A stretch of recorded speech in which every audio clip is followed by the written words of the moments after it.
Who is the lover? Who is Ar-Rahman? Who is Al-Mannan? لا إله إلا الله محمد رسول الله. Muhammad is the messenger, to Allah is our return. لا إله إلا الله محمد رسول الله. Muhammad is the messenger, to Allah. مرانے والا ہوگا، نہ آپ کی کوئی ہیلپ کرنے والا، نہ کوئی استاد بتانے والا ہوگا، جب تک کہ اپنے سوالوں کے جواب کو حل کر کے نہیں جاؤ گے، ان کو یاد کر کے نہیں جاؤ گے، ان کی تیاری کر کے نہیں جاؤ گے، وہی سوال پوچھے جائیں گے۔ اور وہاں پہ دونوں امتحان ہیں، کتبی امتحان بھی ہوگا اور شفائی امتحان بھی ہوگا۔ کتبی امتحان جو نامہ اعمال تمہارے یہ ملائکہ لکھ رہے ہیں، یہ تمہاری گردن میں ڈال دیے جائیں گے۔ شفائی امتحان ملائکہ نے بھی پوچھنا ہے، خدا نے پھر دوبارہ لینا ہے۔ ایک ضمنی امتحان ہوگا، اس کے بعد پھر فائنل ایگزام ہوگا آپ کا۔ ضمنی امتحان ملائکہ لیں گے، پوچھیں گے آپ سے، من ربوں کا، من نبیوں کا، من اماموں کا، من کتابوں کا، کون ہے تیرا رب، کون ہے تیرا امام، کون ہے تیرا رسول، کون سی تیری کتاب ہے؟ ہمارے پاس کیا جواب ہے؟ کیونکہ رسول نے واضح کہا ہے کہ جو صرف یہ کہے میں مسلمان ہوں اور عمل سے مسلمان نہ ہو تو وہ مسلمان نہیں ہے۔ اگر ہم قبر میں فرشتے کو جواب دیں کہ میں خدا کو مانتا ہوں اور میں اگر عمل میں خدا کو نہ مانتا ہوں اور کسی بت کی پرستش کرتا ہوں تو میری توحید قابل قبول نہیں ہوگی، میرا وہ جواب قابل قبول نہیں ہوگا۔ اگر مجھ سے پوچھے من کتابوں کا، تیری کتاب کون سی، اور میں کہوں قرآن تو میں پڑھتا نہ ہوں تو میرے اس قرآن کے جواب دینے کا کوئی فائدہ نہیں ہے۔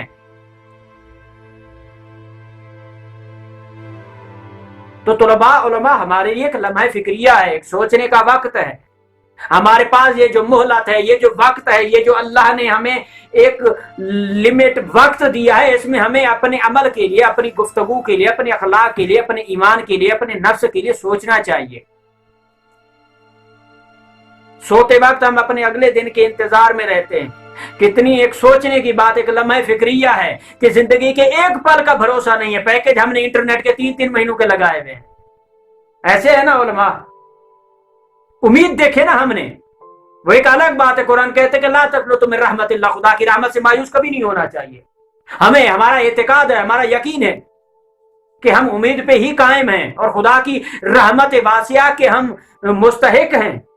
لیکن دیکھیں کہ جس کا ہمیں بھروسہ نہیں ہے، خدا کہتا ہے کل نفس ذائقۃ الموت، ان للہ و انا الیہ راجعون، خدا کی طرف سے آئے ہو، خدا کی طرف پلٹ کر جاؤ گے، ہر نفس نے موت کا ذائقہ چکھنا ہے۔ اس کے باوجود، یہ ساری تمام چیزوں کے باوجود خدا کہتے ہیں تمہارے اگلے سانس کا تمہیں بھروسہ نہیں ہے۔ لیکن اس کے باوجود بھی ہم نے سال کے انٹرنیٹ لگا رکھے ہیں، 6 مہینوں کے ہم نے بجلی کے بل پے کیے ہوئے ہیں۔ کبھی ہم نے اپنی آخرت کے لیے، جہاں پہ ہم نے ابدی رہنا ہے، وہاں کے لیے سوچا ہے؟ وہاں کا کوئی ہم نے بل پے کیا ہے، کوئی پرداخت کیا ہے ہم نے؟ وہاں کا بھی ہم نے کوئی اپنا پیکج تیار کیا ہے کہ نہیں کیا؟ کہ جہاں پر جھاڑیاں ہوں گی، جہاں پر سانپ ہوں گے، جہاں پر بچھو ہوں گے، جو وحشت کا گھر ہے، جو اندھیرے کا گھر ہے، جو تنہائی کا گھر ہے، جہاں پر کوئی آپ کی مدد کرنے والا نہیں ہے، باپ کا نہیں ہے، ماں بیٹی کی نہیں ہے، کوئی رشتہ دار و عزیز و اقربا کسی کے کام نہیں آنے والے۔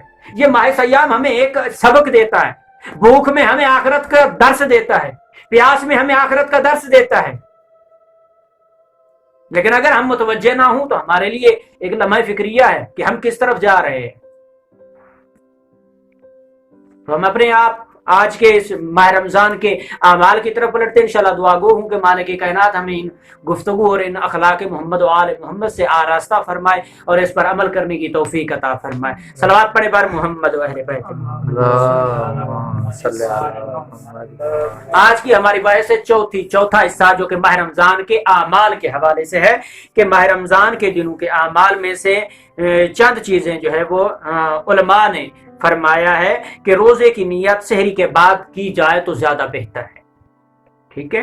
لیکن آگے کہتے ہیں کہ اگر اول رات سے آخر رات تک، یعنی پہلے روزے سے لے کر 30 روزوں کی بھی اگر نیت ایک ساتھ کر لی جائے تب بھی کوئی قباحت نہیں ہے، آپ کی نیت جو ہے وہ ٹھیک ہوگی۔